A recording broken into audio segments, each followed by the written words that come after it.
Hey everybody, it's a Dead Gremlin podcast.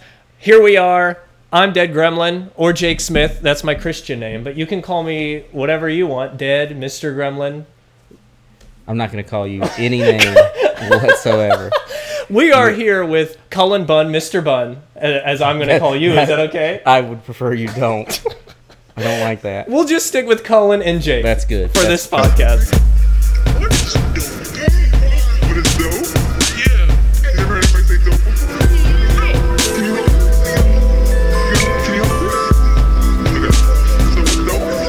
So what's dope? Cullen has written a numerous amount of comics. A lot of Godzilla comics. That's kind of where my fandom for your work is your kaiju stuff. Godzilla versus Power Rangers came out last year. Yes. Fantastic. Freddie Williams II, great artist. Also known for a lot of your horror stuff. This is our first October Halloween episode, so I'm excited we got you on. My favorite time of year. And The Sixth Gun also is kind of the intro to your work that I found was The Sixth Gun.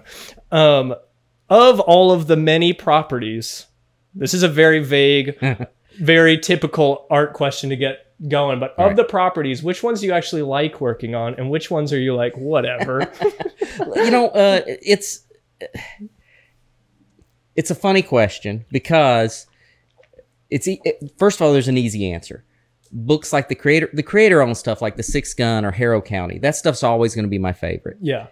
But on the other side of that is I don't write these stories because I don't write like a Deadpool book or you know, an X-Men book or Godzilla because just to cash a check. I write it because there's something I love about all that stuff. Interesting. Okay, cool. You know, and the most like Deadpool, when I first was offered to write some Deadpool stuff, I was kind of like, I really don't like Deadpool. Yeah. But then I actually became a fan. So I get real invested with these characters. As in you're writing. Almost every situation, I get real invested and real protective of those characters. That's awesome. No matter what. So I don't know that there's any that I was kind of like, I don't want to. Maybe really... some you start and then you kind of learn. But then I start liking them a little more. Like you know, I've written Battlestar Galactica, and I wrote that because I liked it when I was a kid. Yeah. You know, and you know, there's a lot of love for all these properties, whether they're exactly right for me or not. I should probably there have definitely been some I should probably have turned down. Oh, really? Interesting. Yeah. Okay. But I usually... And for what reasons? I'm not right for it. Okay. In my mind, I'm always right for every project. Yeah, like, yeah, of I'm the course. guy. I especially in my younger days, I was like, if you ask me if I'm the right person to write this book, I'm the best person to write this book, no matter what it is. And I've aged out of that a little bit, but I still want to be the guy that writes because I love them all. I mean, there's something I love about all these. Well, I've found recently getting offered a couple of like covers and things that I have never thought about wanting to do.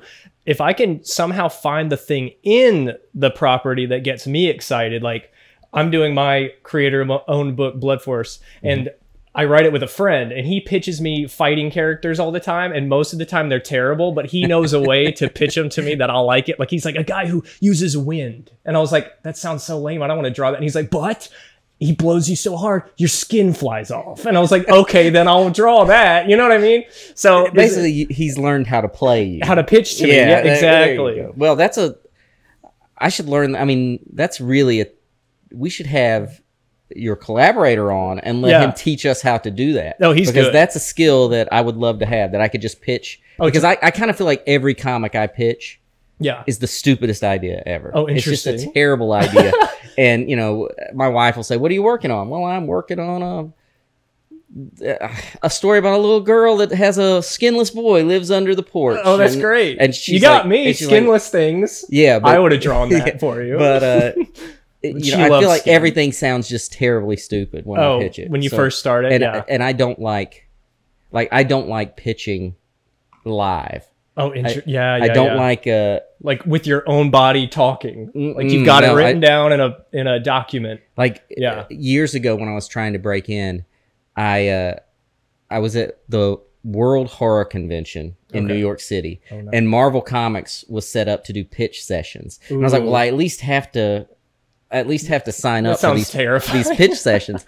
And I sat down with, it was at the time, it was Axel Alonso and somebody else.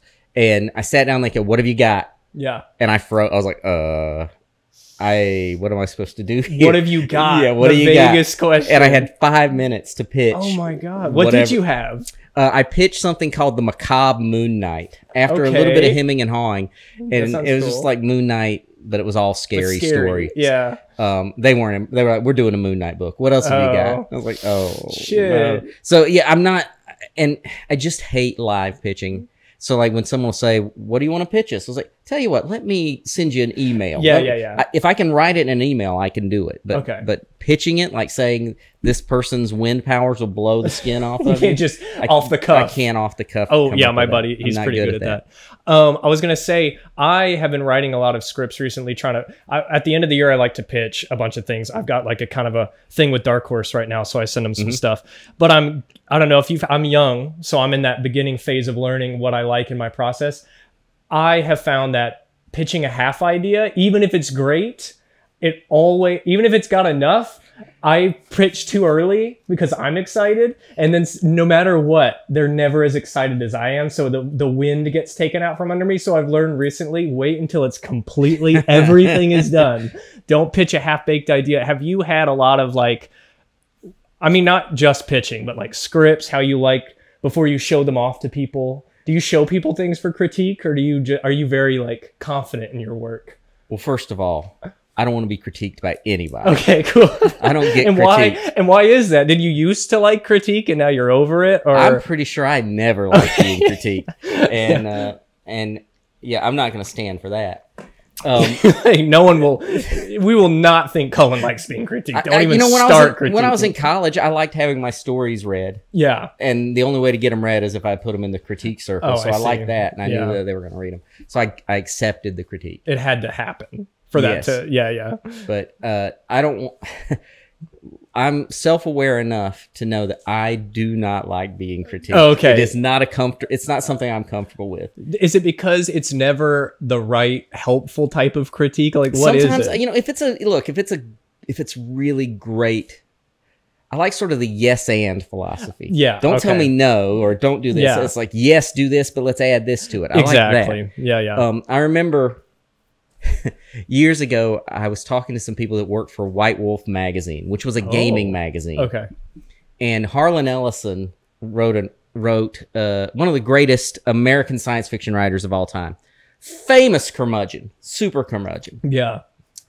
One of the scariest people I've ever met. I got trapped in an elevator with him in New York one time, and it was the scariest 10 minutes. The elevator didn't work, and he went, I mean, he was on fire about it. And he said, "What you got?" You gotta pitch him on this elevator. Pitch me something. No, but I remember White Wolf, the person I was talking to, said, yeah, you know, he submitted an article and our editor sent back some notes on it. And he called us and said, if I don't dot an I, if I don't cross a T, I did that on purpose. Okay. And how dare you give me notes? Oh my God. And I said to myself back then, yep, that's where I want to be. You went badass. I was like, what a baller. That's the move. Dude. I'm not that bad. I don't mind critiques. I don't love them, but you know, it's the nature of what we do. We're going to get them. I do prefer yes and. Yeah. I also think that you and I are the complete opposite when it comes to pitching. Oh, okay. Because I prefer to pitch half ideas. I will pitch. I'll pitch a tenth of an idea. If I think I can get a bite on it, I'll send it. Oh, dude. And then I will. I mean, it is not unusual for me to send like 3-sentence pitches. Oh like, my God. Here's the pitch. Yeah. Because I've kind of started approaching it. When I was, all right, backing up. When I had a real job. When I was born. when I had a real job, I was a career counselor. Okay. So I would teach people how to interview, how to write resumes, how to negotiate salaries. I would do all those things. And one of the things I used to always say was, your resume doesn't get you a job. Okay, cool. So the resume doesn't have to tell everything. A resume can be short and sweet and to the point. A page doesn't need to tell everything. Yeah. The resume just has to be interesting enough to get you an interview. Cool. And the interview is where you get the job. Yeah. So I started applying that to my pitches. Like, if they're going to read 3 sentences, then I'm going to send them 3 sentences and let them call me and say, let's talk this out. And then I can talk it out. Yeah. I was gonna say, I thought you were gonna say, make those 3 sentences so good. Well, they should be good. Yeah. I mean, they need to be compelling. They need to have the illusion that you know what you're doing. That there's a plan. That there's a plan. Yeah. And I'm pretty good at coming up with a plan. That's awesome. Once that comes up. Now it bites me in the rear. Yeah. More than I like, because there have been times where like, yeah, we want to do that. Like, oh God. Well, now I got to figure it out. And you're like a skinless boy. What do I do with what that? do I do with this? But you know, most of the time it's all right. You know, licensed properties, things like that. Yes, I put a little more effort into those are a little more detailed. Yeah. Because you have a licenser, that someone who owns it that's not you, that is really going to. And they've got their own. They've got their goals. plan. Yeah. So those are always more detailed. But with my creator-owned stuff, a lot of times I send a couple. I do that same as you. I send a bunch at the end of the year. Yeah. And I keep them to a page. I'm Okay. like, this is a page. That's You're going to get that I know what I'm doing. Yeah. And then there are certain editors that, I'll send them 3 sentences. Does this sound like something you want to do? And we'll see if they bite on it. And then if they do, I'll expand it.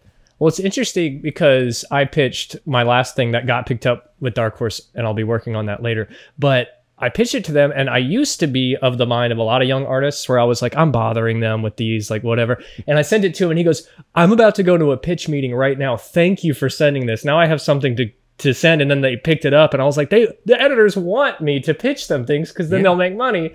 So from that, you talking about salary stuff, for my Godzilla book, the negotiation was, do you want to draw Godzilla? Here's our page thing. And I said, yeah. And then Andrew was on, and he was like, you can ask for more and see if you can get more. But I'm the same way with you. They don't. Do you want to write God? Yes. Well, that's and they can feel your passion, and they're like, man, I hope they're about to say Godzilla. Because that's what I want to write. Do you want to write God? Yeah. The Bible adaptation we're doing. You're like, oh man, that would get me a lot of great. That would get me a lot of great feedback online. I feel like actually it's probably. There used to be, like when I was a kid, there was always this ad for these Joe Kubert 10 Commandments, stories of the Bible. Oh yeah. I wanted those so bad when I was a kid. I was like, aren't they beautifully really drawn? Cool. Yeah. And, I really with wanted Moses, isn't he like ripped? ripped? He's like he's got like his robe is open and he's all muscular. Veiny. He's holding those giants. It's just really cool. I always wanted them when I was a kid. The ads, there's something about those ads spoke to me. They knew how to sell that Bible to the kids. Dude, I mean, if you apply that 90s image aesthetic onto whatever at that time, they're like, kids aren't reading the Bible, give them giant machine guns. There were lightning bolts coming down around him. God, as he broke the commandments. Yeah. So like when you were pitching, what's the like earliest book where you did it and you were like, oh, okay, I'm a comics writer, like I don't want to say like Six Gun was a while ago. I feel like that's one of your early creator-owned things. Is that correct, or did you have other? I had other things. Okay. So the first book I did, my first professional comic work, and I got really lucky in that. Out of college, I was working at a comic shop. Okay, and my coworker was Brian Hurt, the aspiring artist, a very talented guy. And we started talking. We immediately gelled, and we started talking about doing books together. It took 10 more years before we actually did something together. Oh, wow. But he called me, and he had done a couple of fill-in issues at Oni Press. Okay. And he said, let's pitch some stuff to Oni Press. Nice. So we pitched him a couple of things. The first thing we pitched, and these pitches were much more detailed, by the way. I was about to say, these were full pitches with art and everything else. Oh, my God. The first one they turned down. The second one, though, they said, well, we want to talk to Cullen. Okay, and cool. You and Cullen. They were talking mainly through Brian. Yeah. We want to talk to you and Cullen. And I remember Brian called me and said, Cullen, don't do voices. Because when I'm pitching to him, like when I'm pitching to Brian, I'll use character voices and I'm not doing one now, but I do. Brian, dude. But he was like, don't do voices. No. And I was like, well, okay. He said, take this seriously. He's made you not like live pitching. That's what it is. It may be. Because he took away all the fire you had. It might be because I was really. Hello. Yeah, it was. I was like Andy Serkis. You were in a mocap suit being a monkey. But yeah, so that was the first pitch. And then that, and they said, they didn't know me from anyone. So they said, you got to write 3 scenes for us and see if you can write it. And they had me write an action scene and a talking scene and something else. So I wrote those scenes and sent them in, and then we were done. But when I was writing that stuff and doing that pitch, was like, okay, now I feel like I'm in it. And I thought, cool. Once that was The Damned was the name of that book. Oh, okay. And once that came out, I was like, this is it. I'm a comic writer. Dude. I can't wait to quit my job. And you were right. Yeah, well, yeah, yeah. That didn't happen for a long time. What do you mean you didn't get a truckload of cash backed up to your house from Damned, Oni, that said Oni Press? I thought when The Damned came out, that was it. That they would be knocking. Editors would be knocking on my door. Please, they'd be calling me, Mr. Bunn. Let's please. We're like, and The Damned was such a weird. Because it got optioned almost immediately. Yeah, I've never read it. Yeah. Sorry to say, but I have heard of it. It's one of those books that gets passed around, and I've heard of it. Look, it's a book we're proud of. I'm proud of the book, but it got optioned immediately. So I went to San Diego Comic-Con. I was like, let me go talk to these Marvel let me talk to Marvel and tell them about this. You know, I did my little Ric Flair strut up to them across the way, and they shut me down. Oh, before you even got to the table, like, no, shutting me down immediately. Stop Ric Flair walking. Yeah, just turn around. You need the Charlie Brown walk out of here. And had all your stuff. Did you have like a binder? I had with you? stuff. I was gonna hand copy. Like, here you go. I had like zip drives with the comic on it. I was gonna hand out, but it took a long time after that. Interesting. But I did feel like I was doing something once I did The Damned. I felt like I was on a course. I wasn't sure how to keep the momentum going. Okay. Yeah. And before that, that's what you wanted to do, I assume, is be a comics writer. You were working. I wanted to be a writer. Okay. I honestly didn't care. What I was avenue? writing. I just wanted to tell stories. Cool. So when I first, years and years ago, I did like a small press horror magazine where I was editing and doing short stories. Nice. And I was always submitting short stories, and I never knew how to pitch to comics. Okay. Yeah. I didn't realize that me writing my ghostwriter pitch was going to get an immediate form letter back saying no thanks. Yeah.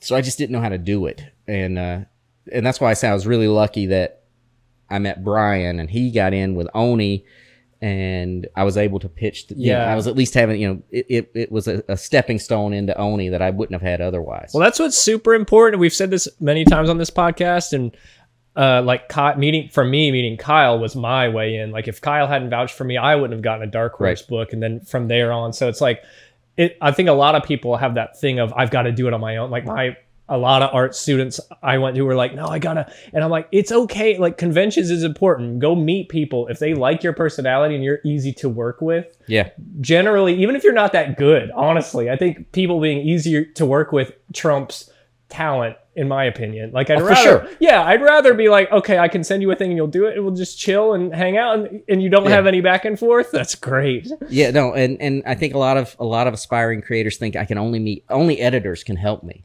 And that's dumb too. No, not at all. That's dumb. Yeah. Because because they'll say, who are you? Right. And they'll be like, wait, your name won't sell books? Right. Do you know what I mean? Yeah. Yeah. But Kyle was like, and he had you on Unearth. His strategy. Oh, Unearth, also a fantastic book that you also co-wrote with Kyle. Yes. But he was doing that with you, and he was in that same kind of mindset where he was like, with me, he wanted Scotty Young to write our book, and he was like, I think I have to have a name, and I was like, Kyle, I think you're established enough. You can do it. He's a name. Yeah. And he was like, okay. And Interatus was his first only him thing. And that confidence, is that like an important part of feeling like you can, or are you a confident? You seem like a confident man. I feel like I live in a web of terror constantly. I am not. I don't know that I'm a confident you hide person. It so well. Well, you do learn to try to hide it a little bit. Yeah. I mean, I was just talking to Kyle about this not long ago. I am terrified. I don't like cold opening a conversation. Okay. Like if I meet someone at a party or an event or a meeting, I am shut down. I don't know how to get into those conversations. Okay, yeah. If the conversation starts, You're good. I'm good. You're a walk into the middle kind of guy. I have to walk in the middle. And I was telling Kyle this, and he said, well, finally I understand why you're the way you are then. Because I was at a party, a Marvel party, right after I had done like work for Marvel. I just started doing work for Marvel. What was that thing? So that would have been, it was during Fear Itself. So I was writing like some Fear Itself mini series. It was Fear Itself The Deep was one of the first things. And I walked into this party and there was a writer sort of up and coming, sort of a hot writer. Yeah. And I went up to say hello, and I started talking, and the writer, and I was like, "Hey, I really like what you're doing. I like your work." And but very awkwardly. Yeah. And the writer looked at me and said, "I'm gonna go talk to somebody else," and walked away. And that's awful. It was, what a fuckhead. It was the worst. And I really, I'm gonna cut you off right there. Yeah, it was just really it was the point that did it.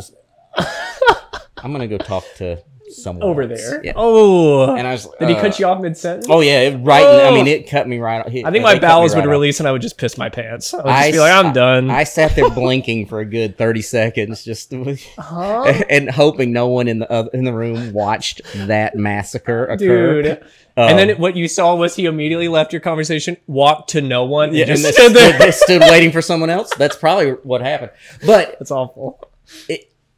I'm always afraid that's going to happen. Oh, I don't man. I mean, I've lived for now, however long ago that was, but a long time. I've had in my head that's going to happen again. Oh, so I don't like it. I'm not a fan of starting a conversation. Oh man, I need people to want to talk to me. I need them to want people to come to you. I want them. I want them to come to me. And you want to hear a conversation. You go, "Oh, Pumpkinhead." Yeah, and then you walk in and go, "I know everything about Pumpkinhead." Yeah, I usually start the actually. Actually, Pumpkinhead. Kyle told me to ask. He's going to say the poem. Yes. I don't know that I know the whole He texted poem me, anymore. ask him about the poem, ask him to recite the poem. At one time, because Pumpkinhead the movie is based on a poem, inspired by a poem. I did not know that. That's interesting. And they recite a part of it in the movie. Okay. And does Lance Henriksen say it? No, some kids say it. And shame on me for at this second I can't think of the poet's name. That's totally fine. But we'll edit around. That's we don't want to offend the Pumpkinhead poet. I think that's fine. I used to be able to, but they only say and the poem in the movie is something like "Keep away from Pumpkinhead unless you're tired of living. Yeah. His enemies are mostly dead. He's mean and unforgiving." And then, but the poem, just did it. But the poem goes on and on and shit. on. It's and there's things that aren't in the movie, and there's things there's deep. It's like revenge he considers fun and plots it with a passion. Oh shit! And it just goes on. Like Johnny Cash. Oh yeah, it really. At one point, I knew the whole thing. But it slips my. And if I were to really sit down and think about it, which we don't have time for me to think about anything, I could probably do the whole. It's probably 16, 18 lines. It's a substantial. Well, I got your gift that I prefaced with. Is it the book of Pumpkinhead poems? No. It's the Pumpkinhead collector's edition. Oh well. Here, look. Guess what I'm watching tonight? There you go. $5.99, dude. Man, all right, I'm excited. That's for you. I felt bad. Well, you like Godzilla as well, but I wanted to find a Pumpkinhead poster because Baltimore was on last time, and he said he loves Pumpkinhead. I do love Pumpkinhead. It's So I remember when this movie came out, I got my little brother in to see it. Oh, really? What year it was? So 88. Ooh, wow. So yeah, I had just turned 18. 3. You were 3. I just turned 18. You look great. But no, I love this movie so much. And do you like the sequels too? I've not seen those either. No, the problem with the sequels is that, first of all, they don't have that Stan Winston awesomeness. The monster, they don't. The monster's still there, but it just doesn't look as realistic or as interesting. We'll just put that there for everyone. And I think they miss the backwoods vibe. Oh, interesting. Okay. The first one has a real backwoods quality. Did it feel too produced, kind of? Like it was too nice? No, it's just they said it like in this... I don't remember much about the sequels. I know that the second one is subtitled Blood Wings. I mean, so I was like, cool. I am super excited for this movie. Pumpkinhead's going to have wings. I was like, and they did it or no? There's what the no hell? Wings. He doesn't fly or anything. Dude, some marketing person was like, make people think he has wings. Well, it was like a biker gang or something called the Blood Wings. And see, on paper that's cool, but it does give you cool false. Pumpkinhead had wings. And had a motorcycle. Because there was a statue that I never could afford back in the day that was like one of those resin statues. Yeah. And it was Pumpkinhead with like wings. So I thought it was going to be, that's what was going to be in the movie, but They're wasn't. Teasing everybody. Yeah, they were really. That. Is there a Pumpkinhead comic? And if so, have you written it? I did. You did? I did. Wow. I went out on a limb. I feel like every franchise you do really like, you have gotten to write it. Is that pretty fair to say? Not everyone, but I've been very lucky on that. Awesome. And the thing is, I feel like I've dropped the ball on a lot of them. But Pumpkinhead was one. I remember I was at San Diego at San Diego Comic-Con, and I saw I was walking across the street, and I saw a news article pop up that Dynamite had the rights to the Pumpkinhead comic. Oh shit. And I immediately made a beeline to Dynamite and said, I don't know if you have a writer for this, but you do. And it's me. It's me. And they said, okay. You ripped up your shirt. You had a full Pumpkinhead tattoo. So I wrote it, and it's a fine comic. I feel like I could do better. I still want that. I still want a chance at Pumpkinhead. Did they still have it? I don't know who has Pumpkinhead. I don't know. I think I could do a better Pumpkinhead. But yeah. I think you could too. You didn't even read it. You don't know. I know. It could be the best Pumpkinhead ever. If I read it, what's he talking about? This is already... You can't even improve on this. It's impossible to make a better Pumpkinhead story. This blows Bloodwings right out of the water. But does he have wings in your book? Does he get wings? Will he get wings if you get to do it again? Maybe he can. I don't know. Maybe he can't. You don't even know. You're like, that might be interesting things. Because I always liked that old witch in Pumpkinhead. She was awesome. Have you seen the movie? Just you keep this. I really bought it for me. And you watch it. I was hoping I'd show it to you, and you go, I've already got 6 copies. It's like when I bought my dad Old Spice, or I bought that. My dad would always get Old Spice for Christmas and something I would want, and because I would hope he'd give me the thing. And yeah, no, I do that too. I do. I've always get my brother's comics, knowing they don't really like comics that much, and then I'm like, well, I'll hang on to it until you want to read it. Well, anyway, there's an he old barely witch. has a Pumpkinhead though. He he grows up in a pumpkin patch, man. Oh, so they call him that like a nickname more than he's literally. He lives in just like Pumpkinhead. He's a pumpkin patch demon. They pull him up out of pumpkin patch. I mean, that sounds great. Yeah. I'm super excited. It's a movie that's right up my alley, and I've been told many times to watch Pumpkinhead, and then I never get around. Well, now to it. You should. It's Halloween. I'll come back from my DVD, but you watch it. I'm gonna give that to you. You watch it, and then I'll get myself the Blu-ray. Right, of course. DVDs. I'm already shitting on my own gift. I'm like, DVDs. Thanks for the outdated technology. Speaking of Halloween stuff, Harrow County, also a huge book from you. I think a lot of how I think of your work is like horror is the umbrella thing, and then you go, oh yeah, he's you've done Aquaman, you've done Marvel, you've done all this shit. Is horror the most fun because you get to murder people the whole time? It is the most fun, and at one point I was kind of like, I don't want anyone to break, I don't want people to think I'm just a horror writer. Yeah, exactly. But now I don't care. I'm like, I'm a horror writer. I mean, you're kind of like, I'm glad I'm known for a thing. Yeah, I do horror stories, and now it makes me mad. Like when people don't recognize that I'm a horror writer. Yeah. What about me? And they're like, you're the Aquaman guy. And you're like, sometimes. Yeah, sometimes, occasionally. yeah. But and it's not just because I get to kill people in the comics. I'm sure there's other in the stories. I think horror is sort of a hopeful genre. Oh, I think I like the feeling that you face these terrible things and you fight. These characters fight for survival. Yeah. They may not survive. But they try. And there's something about the trying that I really that speaks to me, and I like that and also I can write about terrible things happening, and maybe it feels like it's like if you say something bad's going to happen, it won't happen. Yeah. So maybe that's what's happening. I've always believed that everybody talks about the end of the world, and I always think to myself, the end of the world happens when nobody. In that moment where no one on earth thinks the end of the world is coming, that's when it happens. Yeah. And so I feel like if I'm thinking about these terrible things, they won't happen to me. Oh, interesting. Yeah. Okay. So it's like if we're making horror and I'm protecting people. Yeah. Myself primarily, but you're putting those things in their heads. Right. So that they will worry as much as you do. Right. Yeah. You want people to be in that web of whatever, you said, I live in a web of terror. Yeah. It's sort of a narcissistic way of thinking. You want everyone down on your horrible level. Yeah, it's kind of messed up that I even think. Now that I think about it, that I'm thinking I control people's thoughts. I'm saving you. You're welcome. Yeah, you're welcome. At the end of every Cullen horror book, it should say you're welcome. You know what? I'm going to start doing that just to be a jerk. There's not going to be the end. It's just going to say you're welcome. And sometimes ... question mark. And if you're lucky, maybe another one will come out. Yeah.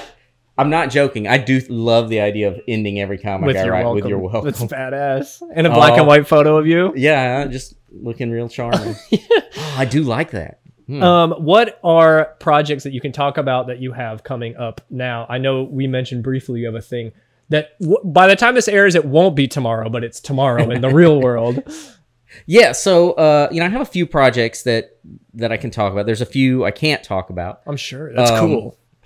People are like, what? The first one though, and since it's October, so tomorrow of this recording, it'll be running whenever this is. I'm launching a Kickstarter with Outland Entertainment starting tomorrow for a prose horror novel for kids. Oh, great! Called Crooked Hills, Ooh. And I say it's for kids. It's sort of what I've been saying. It's for spooky kids and spooky kids at heart. Because I think adults will really like it too. It's just I wrote it so that kids could read it and not be completely traumatized, not live in your web of terror. Right. I mean, it's a scary book. I think there's some genuine scares, but it's about a kid who spends his summer vacation. He comes from Chicago and he goes to the Missouri Ozarks to live for the summer. And first of all, there's all the weirdness of the Ozarks.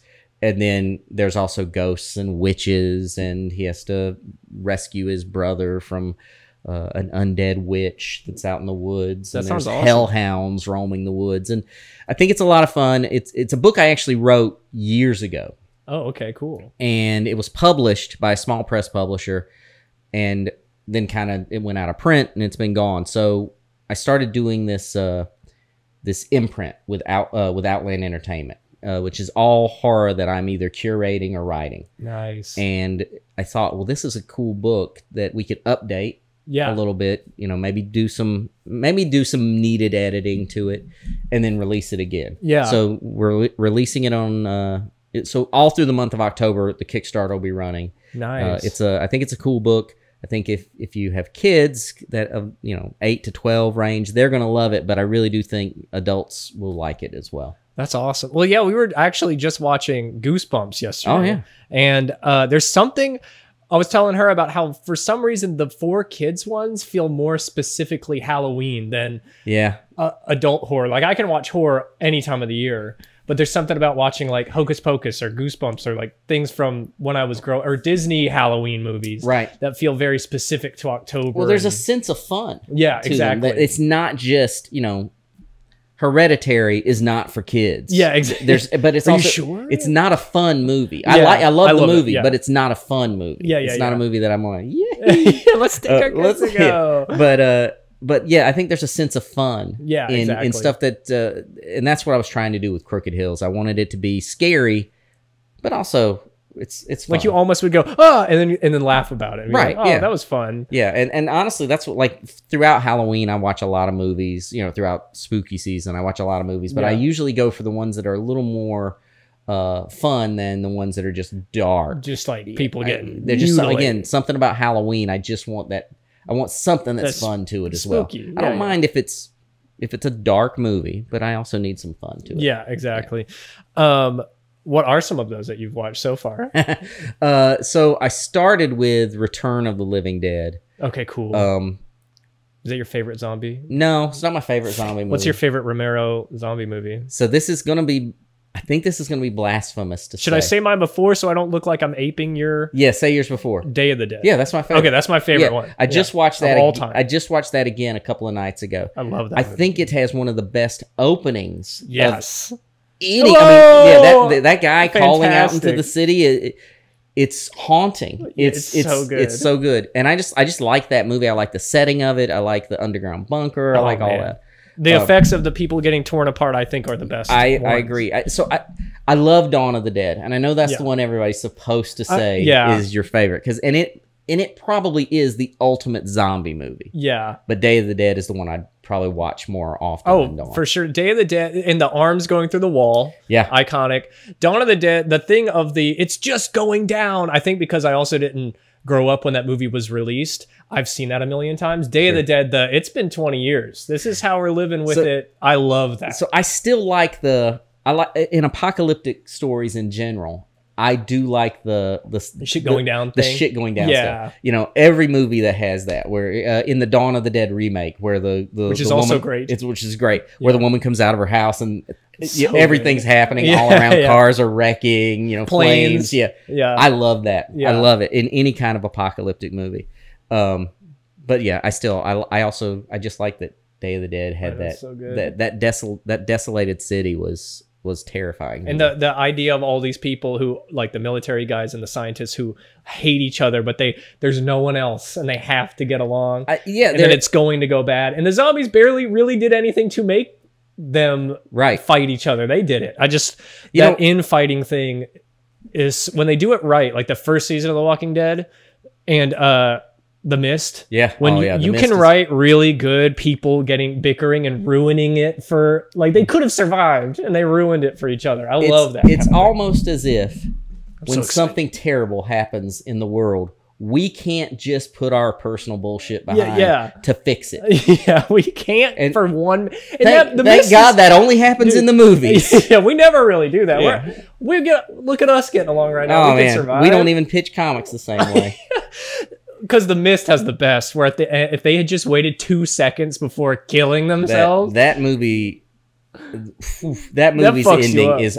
I love the movie. Yeah, I love me it. too, A lot of people hate it because of that ending. I'm sure. Sometimes I watch it and I like the ending. Sometimes I watch it and I don't like the ending. Well, you're not supposed to like it. Yeah. You're supposed to think, this is awful. What just happened to this guy is the worst. The worst thing that could ever happen. And if he had, if he had just waited a couple of minutes. And then Carol from The Walking Dead, she's like, you should have helped me. You should have walked the lady home. You should have walked the lady home. And you're like, fuck. And then Drew Struzan is the artist in that movie. There's just so many. I love that movie. It's a great movie. It does end differently than the short story. Oh, does it? I haven't read the short. The short story ends on a different note. But other than that final note, it's a pretty great adaptation of the short story too. Is that one of your favorite adaptations of a horror novel? You know, there aren't like there's a lot of. I was thinking about Color Out of Space. Have you seen that though? Oh yeah, I love Color Out of Space. Great Lovecraft adaptation. Yeah. He feels like someone very hard to adapt because all of his horror is unspeakable horror. Yeah. Color Out of Space is pretty good. It may be as far as adaptations go, The Mist is pretty high up there on my list. I love that. I watch that every year for Halloween, pretty much. Yeah, I just wish they had been given enough money to make those damn effects a little bit better. My kid watched it with me last year, and he said, "These effects, they're pretty rough. These are pretty rough." And I was like, "What are you talking about? This is gold. This is awesome. Did you see that spider thing? It was terrifying." When they when they cut the tentacle off and then it becomes a prosthetic or animatronic, then you're like, oh, why didn't you make them all animatronic? You just didn't have the budget for the CG. Yeah, but the movie around it's so good. I still like it even around that. I'm okay with that without that. But cool like movie techniques when the grocery store kid gets grabbed, then when he starts bleeding, that's real blood. Right. And then it's they were able to sell you on certain things, like the webs were real, but the spiders were CG. So you were like, okay, it's not bad enough. It takes me out of the movie, but I'm always like, that's a movie that should have been given way more money than it got. Well, I don't know that anybody thought that movie could do. I mean, and I don't know how well I saw it in the theater, but I don't know how well it did in the theater. It might I have no idea. I mean, I love the movie, but it doesn't mean it did great. I like a lot of things that don't do great. Yeah. So.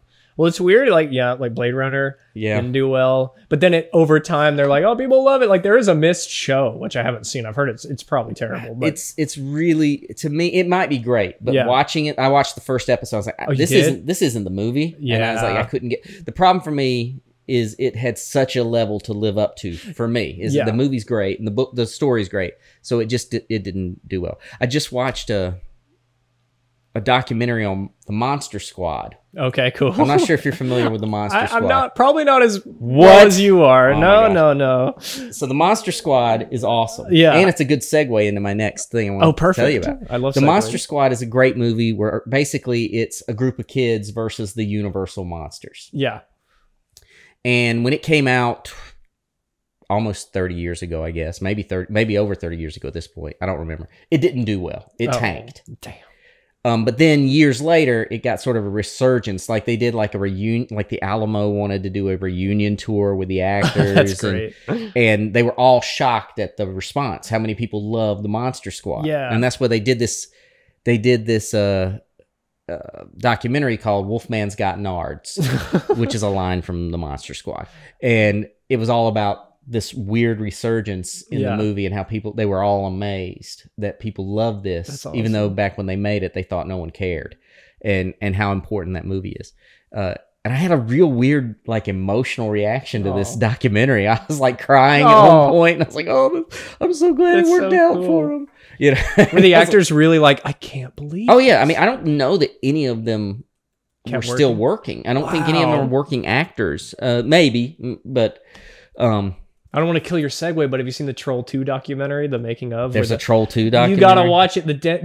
The dad in that movie, same thing. He's a dentist in real life. He didn't know that there's like a ironic cult following about Troll 2, and he went to a screening. I had no idea there was. And they like put him up on his, and he was like, they love it. And then he tried to show it to his hometown of people who just did not get that it's supposed to be bad. And it's really sad because he got so excited. You got to watch it. You'd love that. Well, much like The Mist and The Mist TV show, Troll 2 has to live up to the shadow of Troll. I haven't seen Troll. Which I also saw in the theater. Really? And for some reason, there's something about Troll I just really love. More than Troll 2? Is Troll good? Is Troll 1 a legitimately good movie? It's a good Full Moon Empire Pictures movie, which is like that era of pictures. And well, Troll 2 is funny too because they're not even trolls; they're goblins. Yeah, and they live in the town of Nilbog. Right? It's goblin spelled backwards. Yeah. What was that segue that you were going to do so beautifully? We were talking about Monster Squad, and we talked about Brian Hurt earlier. So Brian Hurt and I are doing a new comic series. The first issue comes out this month. In fact, this week. Whoa! It's called The Midnight Show. And The Midnight Show, on its sleeve, wears its Monster Squad Waxworks inspiration. Dude. Because it's about a movie that was made was being made in the 60s, 70s. Yeah. And during the filming, a fire breaks out on set. Oh, shit. And the movie's destroyed. Yeah. And it goes into legend as this cursed film. Oh, cool. Like the film print. Yeah, it's the like, film we can't print. find Yeah, it. this and just terrible things happened in the movie. And this film festival finds the reels of the film, and they start showing what was there.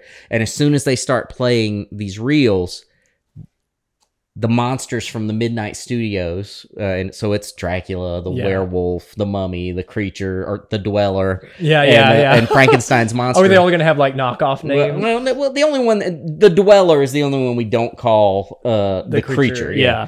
But they all start manifesting in this town. Dude, and start just brutally ripping through the town. Oh, so it's like an R-rated monster that's squad. cool. It's an R-rated monster squad, but I think it's a lot of fun. And that comes out from Dark Horse. This week? This week, the first so it issue will comes be out. For sure by the time we post this. So go get it and then get the new ones. Yeah, it'll be a 4-issue series initially. But Brian and I we love that kind of, those kind of monsters. That's we love those kind of stories. Because we created this Midnight Studios that makes, that's making these films that these creatures are inspired by. We made like a list, like these are all the movies that Midnight Studios. So here are the 8 Dracula movies they made. Awesome. Here are the 4 werewolf movies.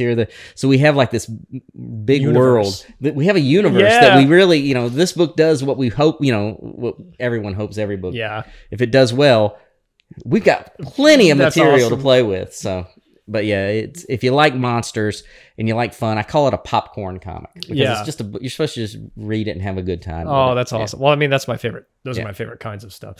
Because I think the comics that I've read of yours that I like the most are the ones where I can read it and feel like you're geeking out about the thing you are writing. Like the Godzilla Power Rangers feels like you are just like nerding out and just throwing everything at it, and it's just a fun time. Like that book never lets up. It's like I think Godzilla's on almost every page of that. It should be, but, right? I mean, that's one. Look, I like writing different kinds of stories, but when you are given, when you're assigned a book, Godzilla versus the Power Rangers, you gotta go. There's sort of a promise you're making, and to the people, and you just have to just go for it. I mean, it's not supposed to be the most.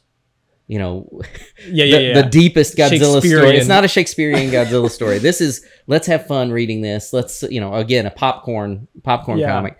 And we talked about it, licensed stuff, and Godzilla is a character that means a lot to me. Oh, it's same. I mean, years back when I first signed I had just signed my exclusive deal with Marvel. Like I had just signed a thing where I'm exclusive to Marvel.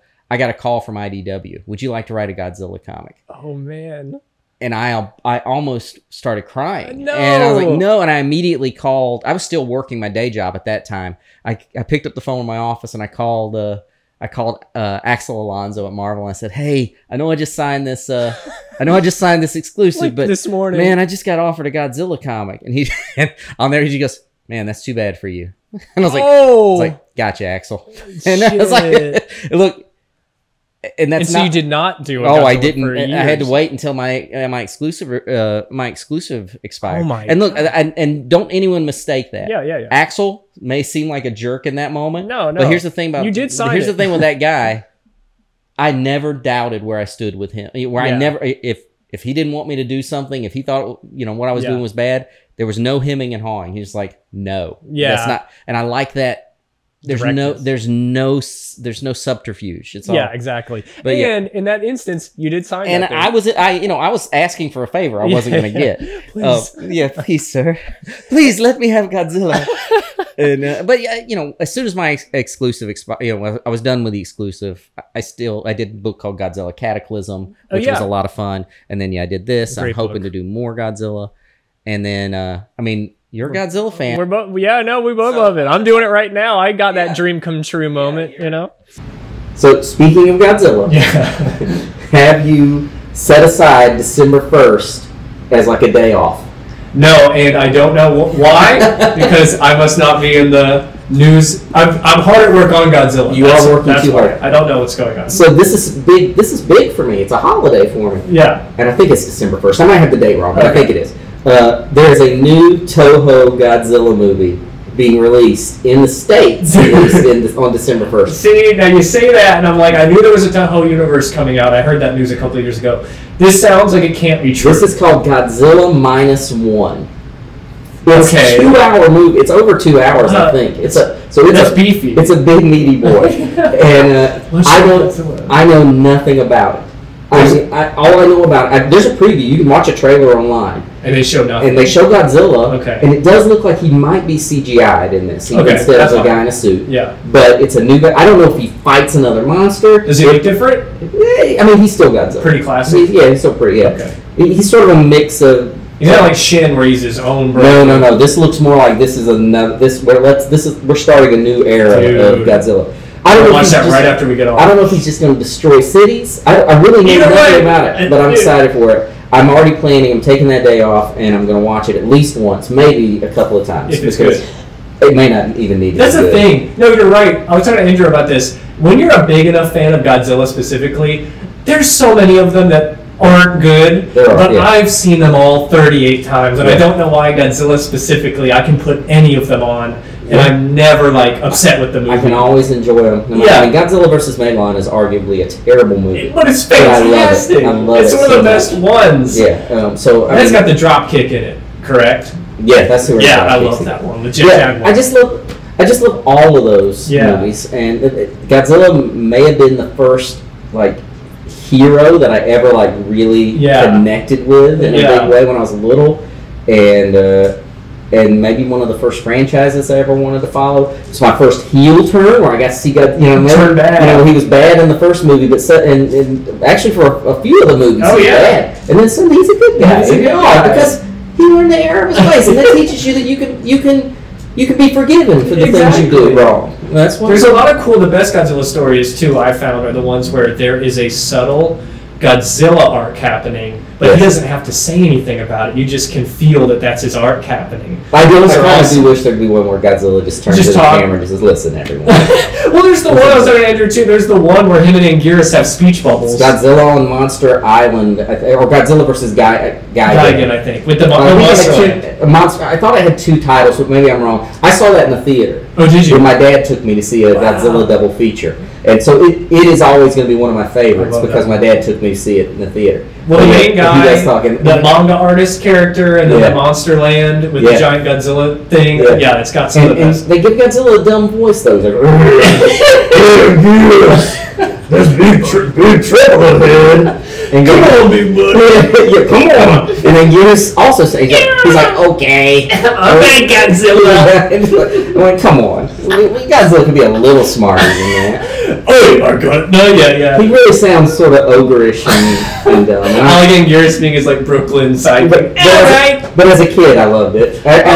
Who am I kidding? I still love it. Oh yeah, me too, of course. And I love, that's been a fun thing at shows because I didn't used to have a bunch of Godzilla stuff. But once I started having that to sell, you get so many kids who come up and they're like, I can name every single one. And they do it for 20 minutes and then they go, goodbye. Yeah. They don't buy anything.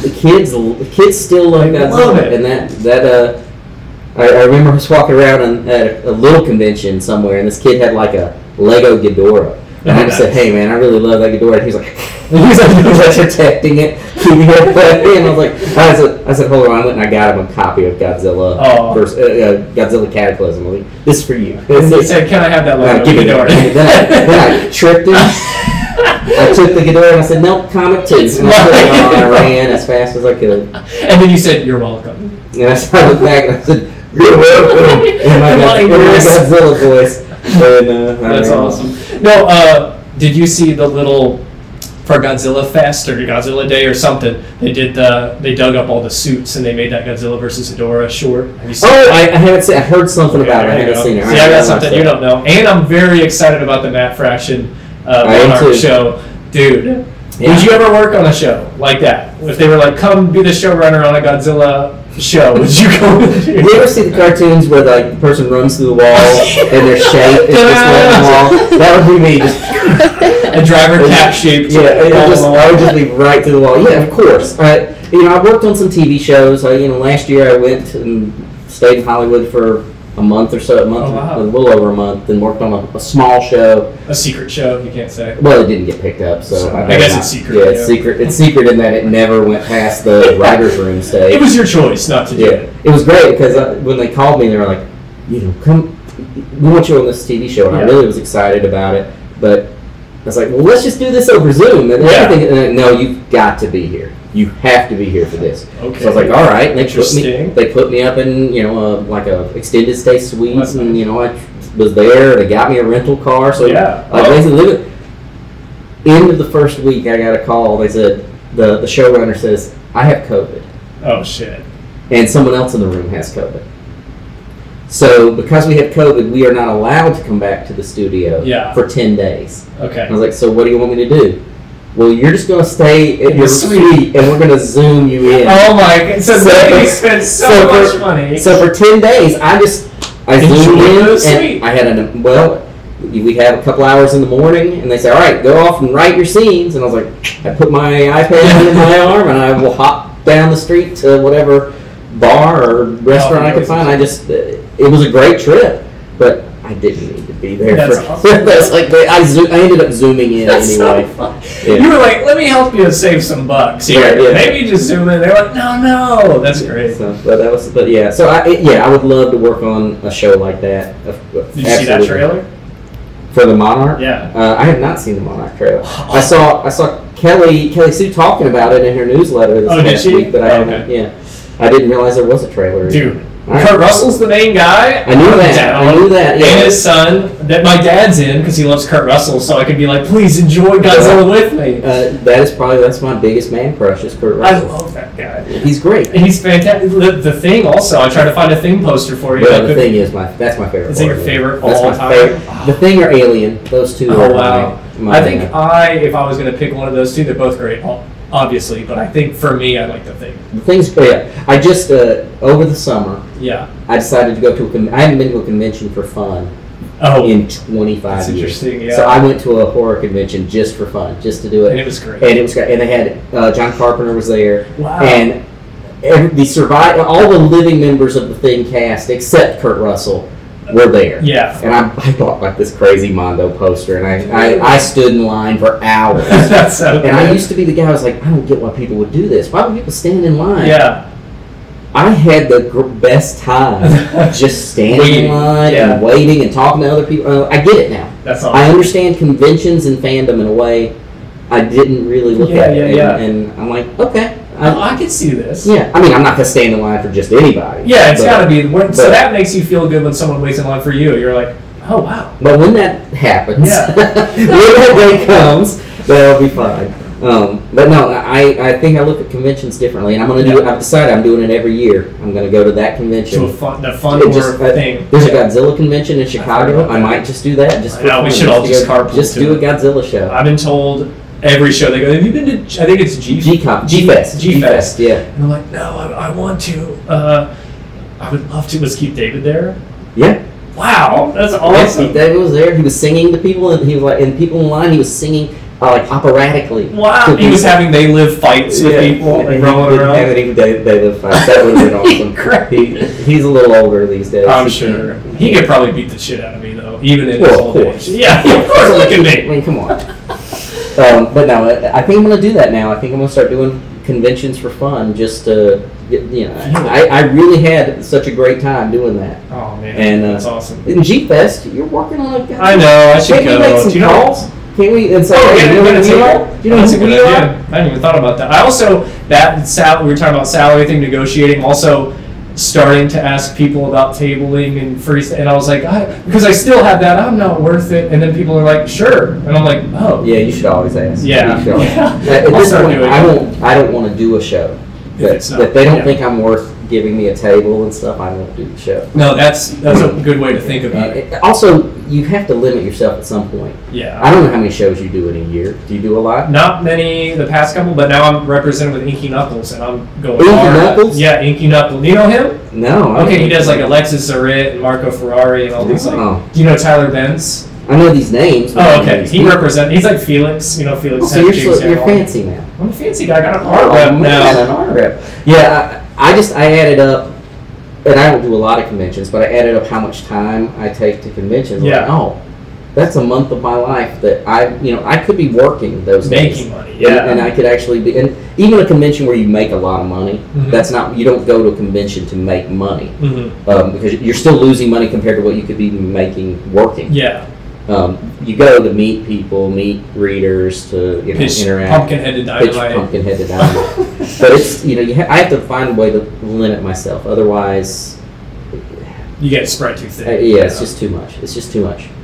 Now, conventions for fun, I'll do all those I want. Dude, yeah. Well, horror. I would love it. Where is that? The horror one. The one I go to is in Texas, so it's not that even far from here. It's in Dallas area. Oh man, what time of year? Is it October? Memorial Day. Oh, Memorial Day. Okay. And then G-Fest is early in the year, I think. It's somewhere in the summer too. Oh, it is. It just multiple. Yeah. Well, I don't know. The one in Chicago, I just talked to a Godzilla fan at a bookstore. I was at a store signing, and this guy was like all in on Godzilla. He's like, if you do another Godzilla book, these are the monsters you should. Oh shit! And he was mentioning like creatures that I didn't even know who he was talking about. But he said he had just been there a few weeks ago. Okay, so it was recent. So I'll definitely go next year. That would be awesome. I'll see if I can talk to those people. You should make a call. I mean, dude. People. You sell your original art and stuff. Oh yeah, no, it's doing. I'm you have a deal. I'm sorry. I have a deal. Sorry. It's doing pretty well. Sorry, I suggested. I suggested you sell like a noob. I mean, I didn't realize you had a deal. Yeah, I sent it to him. Maybe I have people who will take care of it. I got you. And when you on your way out, if you could make a thing with my receptionist for the next time. Yes, okay. Cullen, I had a great time with you. Well, I think you had a great time. I don't know. It was all right. You've had better. No, thanks for having me. I appreciate it. Thanks for welcoming to the alleyway. Yeah. This is a real alleyway that we found by my building. Yeah. I wanted it to be authentic. I'm glad no birds chose to poop on us today in this real authentic alleyway that we're in. Anything you want to plug really quick? Your Kickstarter? So I've got a Kickstarter for Crooked Hills running throughout October. I would say if you're interested in my work, I do a free weekly newsletter that you can get to from Substack or my website, which is cullenbunn.com. I have a Patreon, but that newsletter is a great way to just keep in touch, keep up with what I'm doing. The many books that you're doing. I talk a lot of nonsense. Some days it's sad. Some days it's upbeat. Some days it's very, very sad. But it's a look into the life of me as a web of terror. With the web of terror. That's a great. I might need to change the name. So Yes, thank you so much. Go on iTunes, Spotify, all the YouTube, and subscribe. Leave us reviews, all that stuff. We're going to get, the more you guys review, the more, we're able to get more people on and keep it going. So I hope you like it. We'll see you next time. Bye.